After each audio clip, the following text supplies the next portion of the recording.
So, now the quantitative analysis, how the information about the phases can be determined from quantitative analysis, where intensity plays the important role. You understand that formula? Formula of diffraction intensity, big formula, and ultimately that reduced to small one, but understand the meaning of those symbols used there. Which factor is responsible for the intensities? So, let us say you have three phases, crystalline phase, amorphous phase and semi-crystalline phases. These are the three phases usually available in the materials, right. Crystalline means it is there is absolutely no amorphous, amorphous is there is no absolutely crystalline, semi-crystalline is mixture of both, right. So, then now how to identify these three phases, crystalline phase, amorphous phase and the semi-crystalline phase from the intensities. So, if it is crystalline like this, then it is a line intensity,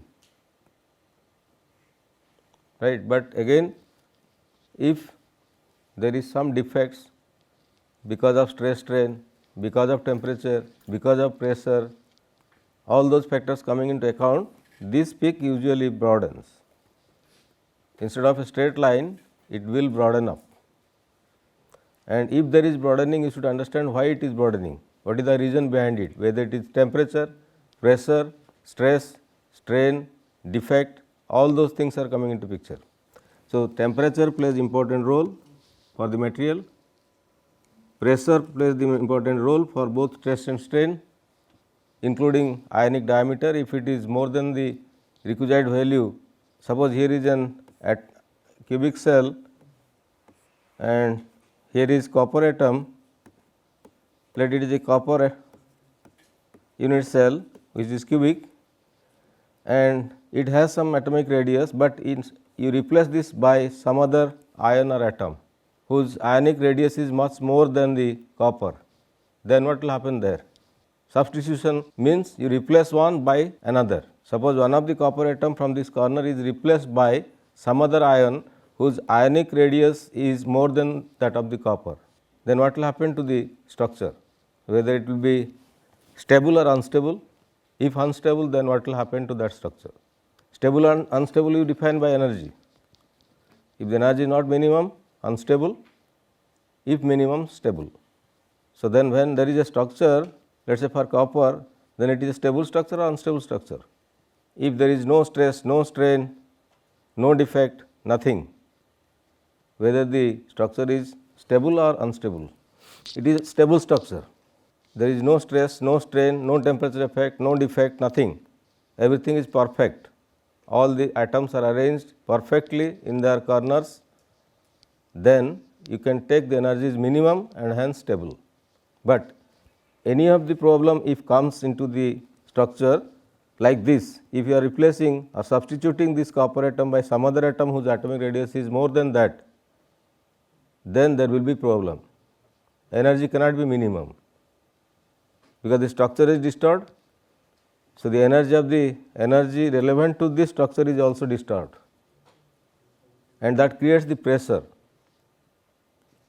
and because of that stress strains are coming into picture, right. Stress and strains are coming into picture if you are replacing some atom by another atom or ion whose atomic radius are different, right. Suppose again let us say it is at a particular temperature T, right. The atoms are having their own property, they are oscillating about their mean position, but if you are supplying some heat energy to the material, then ultimately what will happen to the structure?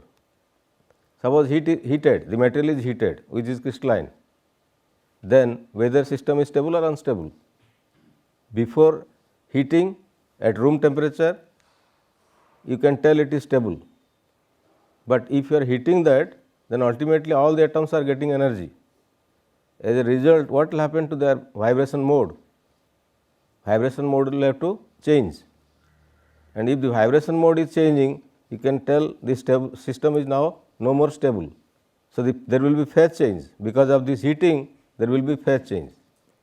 Phase change means structural difference may be there, it may go from one phase to another phase, so far as structure is concerned. Like cubic may go to orthorhombic, orthorhombic may go to tetragonal, whatever thing may happen, that depends what kind of energy is supplied to the structure. That is a kind of phase change also. So, this temperature is also playing the important role in the structure.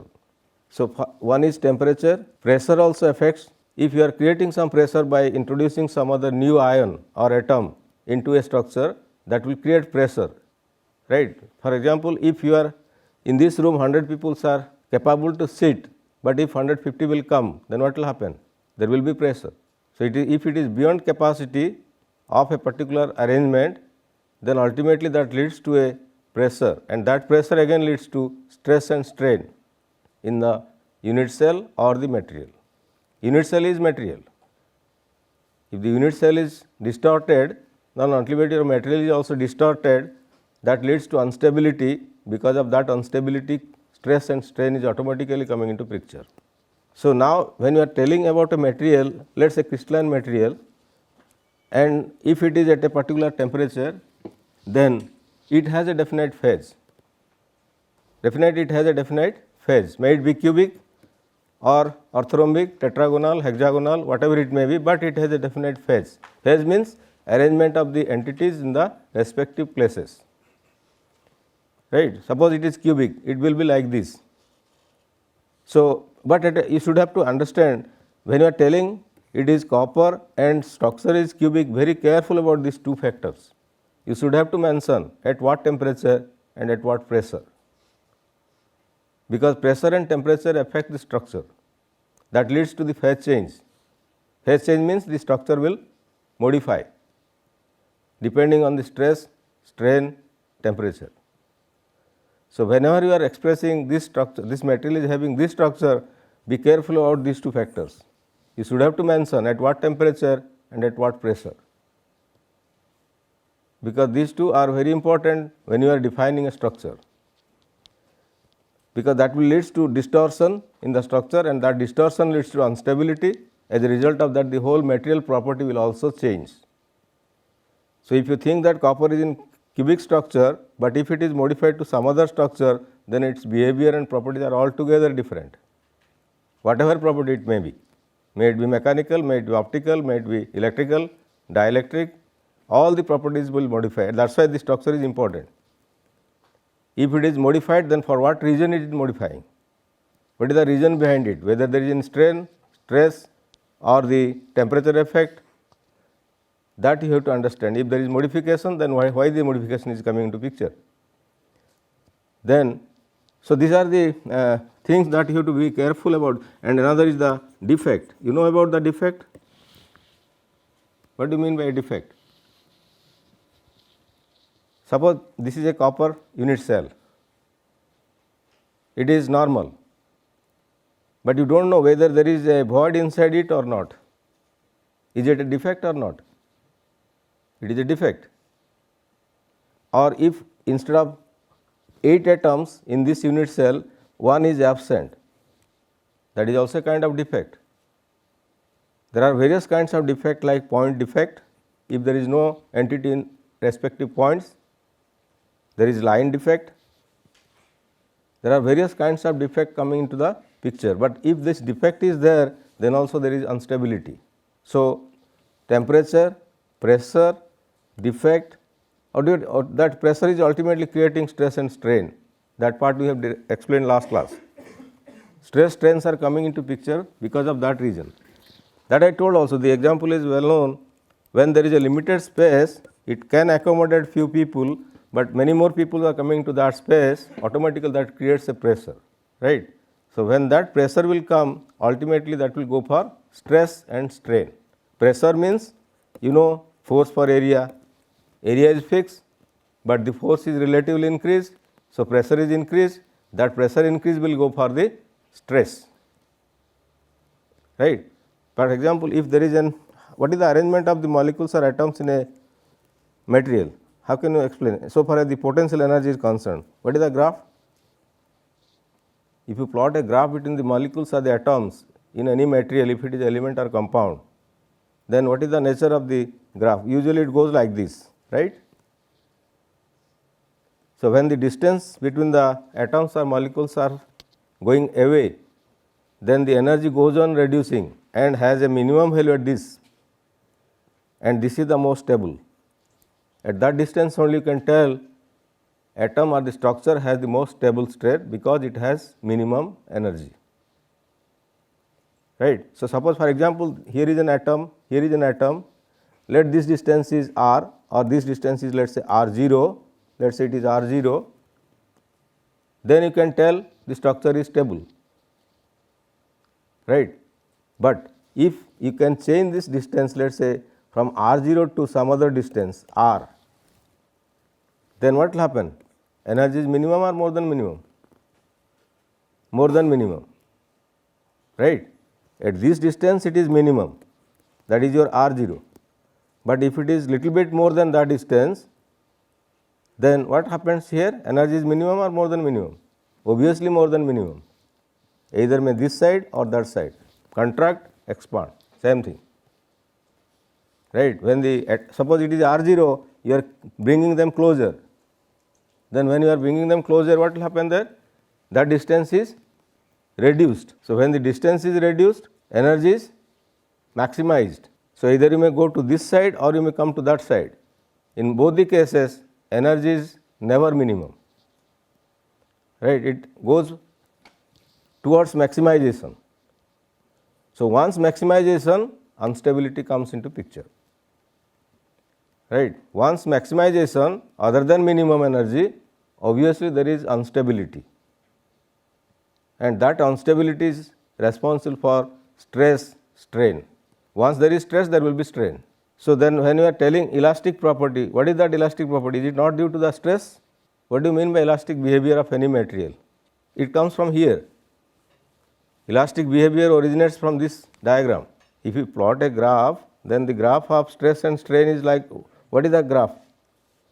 If it is stress, it is strain, then the graph will go like this. Up to this it is constant, obeys Hooke's law, but beyond elastic limit it does not follow, right. It slightly reduces, then remains constant, whatever pressure or whatever stress may be applied. Then why, if it is within Hooke's law, if you understand why it comes like this, why stress is proportional to strain within the limit. Within the limit, elastic limit only, stress is proportional to strain, not beyond that. That is Hooke's law, and that can be explained only from this diagram, energy, right. Suppose for example, there is a wire and you are applying force, force is stress, right. You are applying force means the wire is now stressed. So, then what do you mean by stress? How you are creating stress here? Suppose force F is applied, area is A, then your force per area is your pressure, that is the stress. So, as a result of that, what will happen? Suppose the atoms are arranged at a certain distance in that material. If you are applying force, then ultimately what happens to the position of the atoms in that? It is changing or remain same? It will change. It has to change. So, it goes from stability to instability, and any unstable system always tries to possess minimum energy to become stable, that is the law of nature. So, if it happens, let it be destabilized by applying the stress, then ultimately what that will work? What will it do? It will try to come back to the minimum energy state, and that behavior is elasticity. That behavior is elasticity. If you stress, then it will extend.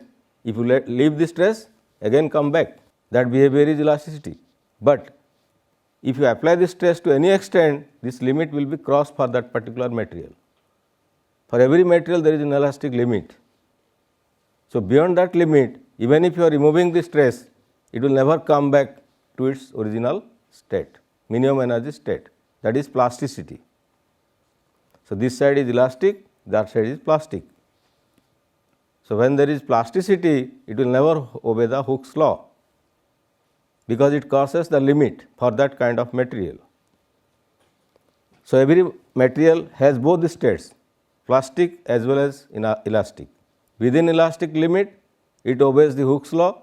If stress is removed, then it will come back to the original state, but beyond the limit it cannot. there will be some residual stress. It can never come to 0. But up to this, if you remove the stress, obviously strain is also removed. But beyond this, even if you are removing the stress, but still there is some residual stress, some residual stress will coming into picture, means it will never come to 0. Right? Up to Hooke's law, if stress is removed, strain is removed. Means if there is force, there is strain. If there is no force, there is no strain. It will come automatically to 0. But if you go after this point, elastic limit, that law is not valid. Hooke's law is not valid. Even if you are removing the force or the stress, it will never come to 0. There will be some stress. That stress is called the residual stress. Right? That is the difference in elastic and plasticity of any material. Any material can go to any state, may it be elastic or plastic, but you have to understand in what state that material is, whether it is in the elastic limit or crossing it. If crossing, then there will be residual stress, and that happens in these crystal structures also. That happens in crystal structures also. There will be residual stress. So, if there is stress, there will be strain. Therefore, these entities, may it be atom, ion or molecule, they are under stress or they are strained. Strain means some additional force is coming into picture, which will change the real structure of the crystal. So, whenever there is residual stress, there is strain, and that modifies the structure, and hence you are telling the phase is changed. It may go from cubic to orthogonal, orthogonal to triclinic, triclinic to monoclinic. That depends what kind of stress and strains are there. Again, you know, there are different kinds of stress. There is how many types of stress that you know? 3 types. What are they? Tangential stress. Normal means if the force is applied normally, then it is normal stress. But if it is applied tangentially, tangential stress. Another one, shearing stress. It will change the shape. If suppose you are applying a stress here, then instead of this, it will come like this. So, there is some shearing, right. So, that shearing stress is basically because of what? What kind of force? Normal or tangential? Tangential force, right. So, when you are telling normal force, the force is perpendicular to the area. When it is tangential stress, there will be shearing strain. And how many strains are there? Because if you know stress is proportional to strain, if stress is 3 types, strain must be also 3 types. So, there are 3 elastic modulus depending on the stress and strain. So, if it is Young's modulus, then what does it mean? When it is Young's modulus, then it is normal stress to normal strain, right. Normal stress to normal strain will lead to Young's modulus. But if it is tangential stress, then the strain will be what? Shearing strain. Normal stress, the tangential stress to shearing strain will lead to what kind of modulus? If it is tangential stress and there will be shearing strain, then tangential stress to shearing strain is what? Constant. That is the property of a material. What kind of modulus? One is Young's modulus that you know, right. Similarly, other 2 are, what are the other 2 modulus? Rigidity modulus you know,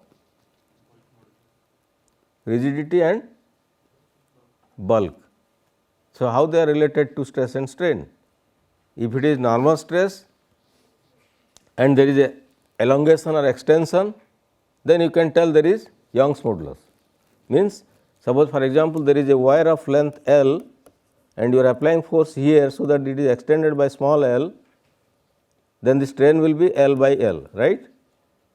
Longitudinal strain now, because the length is only changed, but simultaneously definitely the area is also changed, but the area change is very small in comparison to length change. So, that kind of strain created there is called as the longitudinal strain.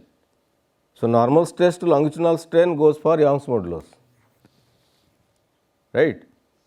normal stress to longitudinal strain is responsible for Young's modulus of that material. Similarly, when that is tangential strain, then what kind of stress? Then there will be shearing strain, right? And if there is shearing strain, shearing means this type, tan theta. If it is sheared by an angle theta, then you can tell tan theta is the shearing strain. And that shearing strain is responsible for what kind of modulus? Rigidity, eta. Then bulk is what? Which stress by which strain? That is important. Here Young's modulus strain is longitudinal. In in rigidity modulus it is shearing strain. And similarly, if it is bulk, then K. Symbol for bulk modulus is K. Then stress by strain is there, but what kind of stress and what kind of strain? That leads to bulk modulus. Bulk is volume, right? Once we are telling bulk, like here tangential stress is over the area, normal stress is also over the area, but when it is volume, suppose here is a ball with air, right? That ball is filled with air. If some force is applied from external source, then what will happen to that? There will be strain, right? There will be strain because stress is there. There is definite pressure, but when the force is applied externally, it goes to some other pressure, some other force. As a result of that, its volume will change. So, if the change of, suppose it is reduced, let initial volume is V0, now comes to V, then what is the change in volume? V0 minus V. So, change in volume to original volume is the volume strain, right? Change in volume to original volume is the volume strain, and when there is volume strain, the modulus is bulk, right? When the strain is volume strain, means the volume is changed, modified by applying stress. Stress means obviously what kind of stress is here? It is normal. At every point it is perpendicular, right? If you draw a tangent, then here, then everywhere it is perpendicular or not? So, that is normal stress, but the change is in volume. The change is in volume. So, when there is change of volume, then change in volume del V by original volume V0 is the volume strain, right? And this volume strain leads to your bulk modulus K, right? So, when you are thinking about any material, be careful about these behaviors, because this Y, eta and K, all these modulus are associated with all kinds of materials, may it be crystalline, may it be amorphous, may it be semi-crystalline, right. Then again, it again depends on the arrangement of the entities, atoms, ions, molecules, right. So, when a system is crystalline, then it deforms by how many ways? By various ways. Maybe temperature effect, maybe pressure effect, maybe defect effect. Because of that, the system will be unstable, and hence it can go from one to another phase. There will be phase change. That phase is relevant to a structure, crystallographic structure. So, when you are telling, let us say copper, you know about the copper wire, it may be in the form of a copper wire, then it must have what kind of modulus? Young's modulus with specific distance R0 between the copper atoms, right. With some certain distance, copper is stable and hence the crystal is stable, but if you are applying some force to that wire, then what will happen there? It is under stress, right. Suppose there is a copper wire, this is copper wire, it has this structure, unit cell is like this, and the atomic distance between them is here R0 minimum, energy is minimum. But if I will apply a force at this end fixing this other end, then what will happen there? There will be distortion. The position of the atoms has to modify, and if it is modified, then it will never be R0, but may be compressed or may be expanded, depending on how this force is applied. Right? Depends how the force is applied. Suppose here is a copper wire, I will apply the force, I will compress the wire, it may be also possible. I will compress the wire. As a result, the atomic distance is closing up. But when I apply the force for extension, then the atomic distance is going on more. So, there may be compression, there may be extension. That depends what kind of force and how it is applied. What kind of stress, even if it is normal, but whether it is compressive stress or expansive stress. Expansion leads to increase the atomic distance, compression leads to close the atomic distance. Stress can be two kinds, even if it is normal, but whether it is compressive or expansive. Compressive means the atomic distance is coming closer, but when it is going away, then it is extensive. Extension will be there. But in both the cases, you see, it is stable or unstable? It must be unstable. Right? It must be unstable, and once you are telling unstable, stress and strain is a must. Once you are telling it is unstable, stress and strain is must. And that stress and strain may lead to change the phase, crystallographic structure inside the material. So, therefore, when you are telling the crystal structure of that material is this, then you should be very careful about temperature and pressure, because they can modify the atomic position in the structure. So, once atomic position is disturbed, then the structure is modified, you can tell the phase is changed. That is the phase change also. Right? That is also a phase change. You see, the word phase is very common in physics, not physics, in science. But you should have to understand what phase you are dealing, what kind of phase. Sometimes you are telling it is electron density phase, sometimes you are telling solid liquid phase, sometimes you are telling crystallographic phase. So, once the phase word is very common in material, but what kind of phase you are dealing? Like here it is crystallographic phase. If it is going from cubic to tetragonal or tetragonal to orthorhombic, then what kind of phase change is there? That is crystallographic phase change, right? But if there is water and you are heating it, then there is also phase change. It goes from liquid to gas, phase or state change.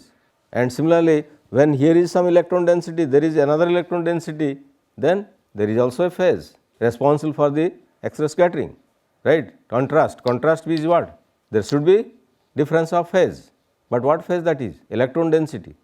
So, when you are telling it is phase, you must understand what kind of phase you are dealing, because all are relevant to material, right? All are relevant to material, but depending on the phenomena, you have to understand what kind of phase you are considering. If it is scattering, obviously electron density, right? If it is crystal structure, it is phase is relevant to crystal structure, because same material is possessing crystal structure, same material is possessing electron density, but you are telling phase change, means you should understand what kind of phase change you are expecting.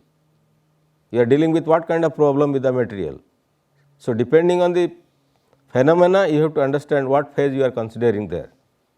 So, these are the things by which one can, yes, now what come to the amorphous then, like that crystalline phase is there, because now we are considering the material in general. It may be crystalline, may be amorphous, may be semi-crystalline.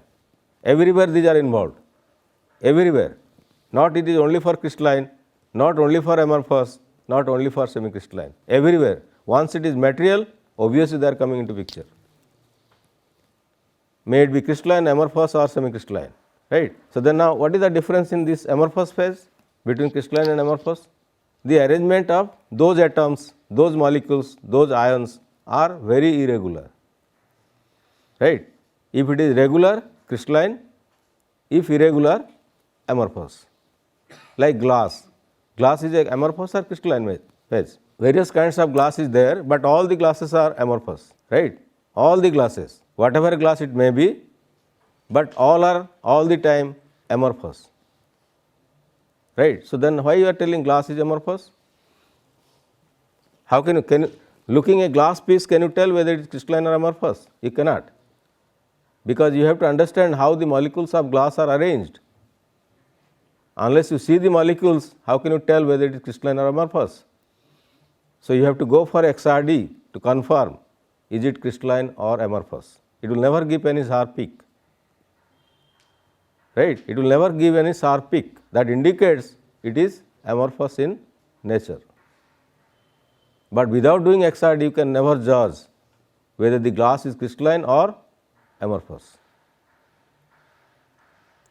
And similarly, if you go for a semi-crystalline, you see, when you are telling there is disorderness, water is as liquid is a glass, or glass is liquid, or both are equal. What is the difference in liquid and glass? Are they same phase? Liquid and glass.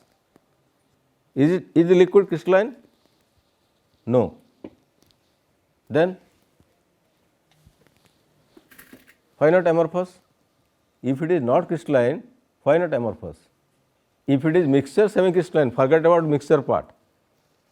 You are telling water is crystal or amorphous or liquid or semi-crystalline? Water. So, why not you tell it as amorphous? Where is the problem? Ice is also not crystal? No, ice is crystal or amorphous? Ice. Then, if you are telling ice is amorphous, why not water is amorphous? Doesn't mean that amorphous are all solids. Amorphous doesn't mean that it is only solid. That's why I am asking, solid is amorphous or amorphous is solid, or both are different? You heard the word solid solution? Solid solution. Heard it or not? Solid solution. Usually solution means there must be solvent and there should be a solute, right. And solute is mixed with the solvent, that is a solution. But it happens in case of solids also.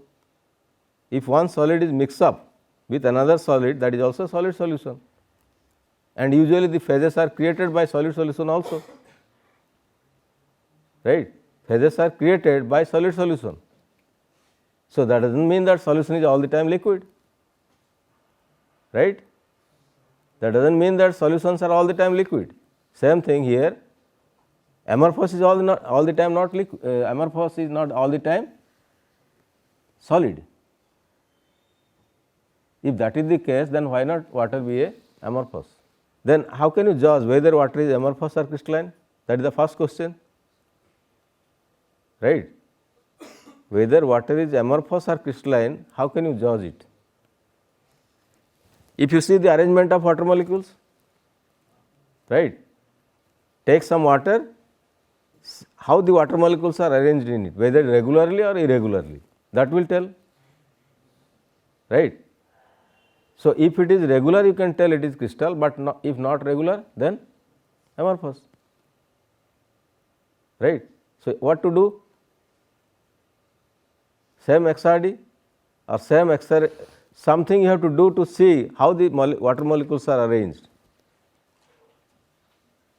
But XRD may be difficult task, because usually samples should be powder, right.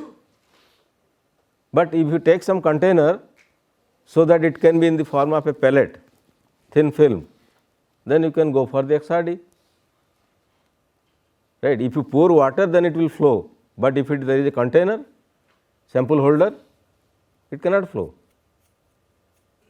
right. So, if it cannot flow, then do the XRD, that will lead to give you how the water molecules are arranged, and that will tell you whether the water is crystalline or amorphous, and it is never crystalline, all the time amorphous. And liquid is same thing as amorphous. Sometimes people tell liquid is amorphous, amorphous is liquid, both are equal, because there is no regularity in arrangement of the water molecules or any liquid molecule, not water, any liquid. is all the time amorphous, right. All the liquids all the time are amorphous. So, sometimes people are telling it is liquid phase or amorphous phase, both are same. Then now if it is semi-crystalline, it is combination of these two, right, like polymers. Polymers are all possessing semi-crystalline phase, both crystalline phase as well as amorphous phase. So, that is why when I told you about the background scattering, what is that background scattering? There is background scattering or not? If you take XRD, there will be background scattering. What that scattering is usually? That is why it is also called as liquid scattering. Background scattering is same thing as liquid scattering. It may come from different regions, impurity, defects, many other things, but ultimately that leads to amorphous phase or the liquid. That is why it is called as liquid. Background correction is also called as what kind of phase? Liquid phase. That means that leads to amorphous like, or you can tell it is not crystalline phase, which are removed out, right. Liquid phases you are subtracting from the intensity, that is called as background, and it is essential. You have to remove the background, because that is never the real data corresponding to your material. That is called as liquid scattering or liquid background, same thing, right. So, then now if it is semi-crystalline, usually it happens in case of polymer and composites, all are semi-crystalline. No polymer is crystalline or amorphous, no composite is amorphous or crystalline, mixture all the time, right. And that is why composites are nothing but the carrier of different kinds of properties, because you are mixing two materials, one is a reinforcement, another is the matrix. Both are having different property, but when they are mixed together, they have totally different property, and that way again how you are mixing. That is the very important thing in composites. Whatever property you want, you can extract it, whatever property, by choosing suitable materials as reinforcement and matrix. These two are the things in composites. So, if you can select the proper reinforcement and proper matrix, then you can get any property that you like, any property. So, depending on the requirement, people are doing now the composites, and that is the peculiarity with the composite. There is no certain property with any composite. You can modify as per our requirement. Whatever property you want, you can get it. But most important part is the reinforcement and matrix. What is the reinforcement and what is the matrix? And both are polymers again. Reinforcement is a polymer, matrix is also a polymer. When two polymers are mixed together, you are controlling all the properties of any material, right. Any property you want, that you can get from the composite, may it be electrical, mechanical, thermal, optical, all properties, whatever you like, you can get it. But the most important part is what is your reinforcement and what is the matrix. They should be compatible to give that kind of property that you need. So, you should have to understand the reinforcement and you should have to understand the matrix. Then you can think about if they will be combined together to give a composite, whether the requisite property can be possible or not. And that is why now the composite field is spreading like anything across the globe. Wherever you go, you will get the word composite and composite labs everywhere, may it be natural or artificial, that is different issue, but all are composites, because they have different various kinds of application in day to day activities, starting from automobiles to aerospace, everywhere. But to know the requirement, you have to understand the material, what kind of material will help us. So, if you tell there are some natural, wood is a composite or reinforcement? Wood, that is a part of the plant. Wood is a composite, not reinforcement. Itself is a composite, natural composite, right? Wood is a composite, not reinforcement. Fiber is a reinforcement. May it be carbon fiber, glass fiber, natural fiber, everything is reinforcement, but they are again polymers. All are polymers, right? But wood is a composite, natural composite. So, then similarly matrix means there are again, that is again a polymer. Matrix is again a polymer, and where there are two kinds of polymers, thermosetting and thermo. One is thermosetting, another is thermosetting means what? You see the buckets that you are using, buckets, they are composites or polymers? Bucket, mug, they are all composites, right? They are all composites. Then what kind of composite they are? What kind of matrix is used there? Thermosetting means once material is coming out, composite is coming out, you cannot change its state. Once it is settled, no more change in phase by any circumstance. That is thermosetting, right? Similarly, a bucket is not that example, because you can mold the bucket and again remodule, right? So, that is another name, that is called as what? Thermoplastic. But that depends on the what kind of matrix you are using, right? Bucket is a composite, and if you take other composites which are thermosetting, then it will never change, or you can never get back the similar kind of mold, similar kind of material. But that you are doing in buckets, because that is why people are going and collecting the unused buckets. They will take it and then remold it to any shape that we need, right? But there are some materials which can never be remolded, means it is set, means set, its structure can never be modified. That is, they are called as thermosetting. So, depending on these two kinds of polymers, you can go for the composite. What kind of composite you need, whether it is relevant to thermosetting or thermo. So, why it is important? Because they are all linked with material, and material means crystalline, amorphous or semicrystalline, right? Material means crystalline, amorphous, semicrystalline, nothing else. So, on that language you have to understand all the materials available in this nature. Maybe nature, maybe laboratory. Laboratory is synthetic, nature is a natural laboratory.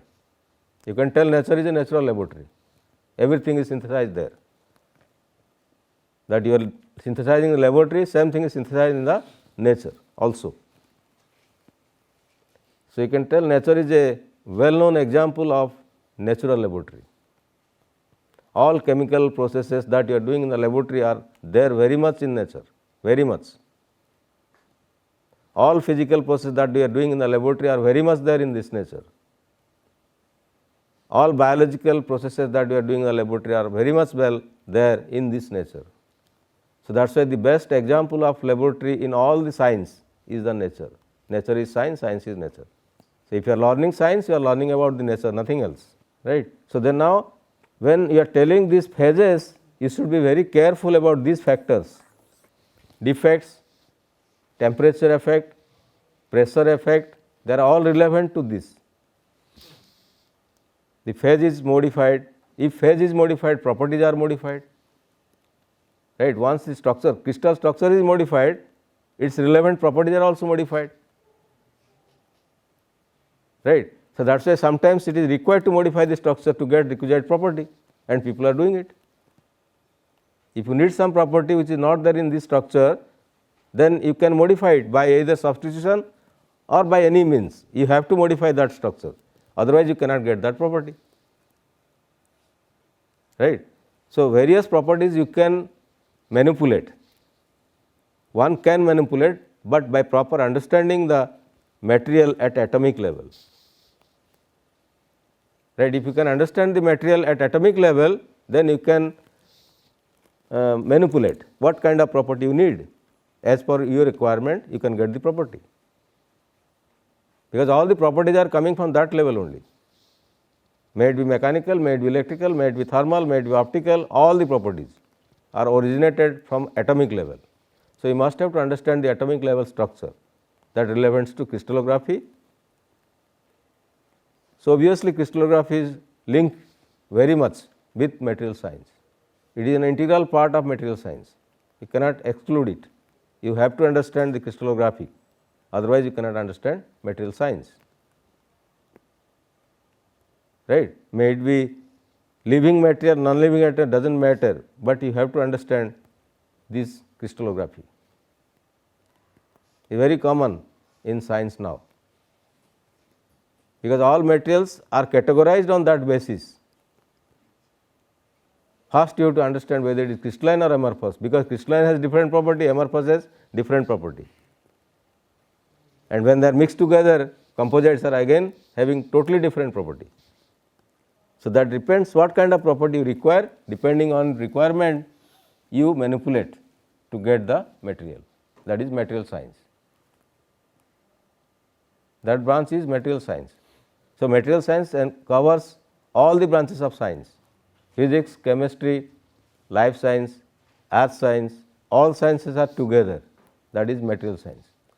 Right. So, these are the things that then now, one more thing I have to tell, the question pattern goes like this. There are 5 questions, 4 plus 2, 6 mark each. Usually second 2 mark is numerical and first one is qualitative. This is quantitative, this is qualitative. First question is, first part is qualitative, reasoning, you should have to understand, but this is numerical, relevant to the qualitative but numerical, 2 mark.